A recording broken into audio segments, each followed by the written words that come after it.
Google শিগগিরই Android ব্যবহারকারীদের জন্য আরও উন্নত ব্যাকআপ সুবিধা আনতে পারে।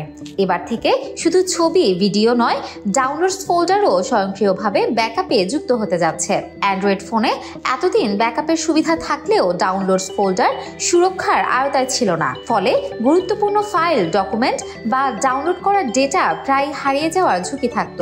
তবে নতুন আপডেটে সেই সমস্যার সমাধান আসতে চলেছে।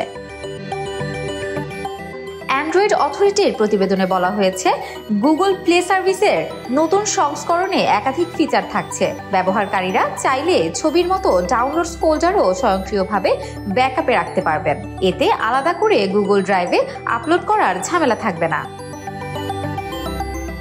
ব্যাকআপে অন্তর্ভুক্ত ফোল্ডারগুলো সব ডিভাইস থেকেই অ্যাক্সেস করা যাবে। তবে ব্যবহারকারী তার গুগল অ্যাকাউন্টে লগ ইন করে থাকেন। তবে জানা গেছে সব ধরনের ফাইল এখনই ব্যাকআপে যুক্ত হবে না, বরং ডকুমেন্টস ক্যাটাগরির আওতায় নির্দিষ্ট ফাইলগুলোকেই ব্যাকআপের সুযোগ দেওয়া হতে পারে।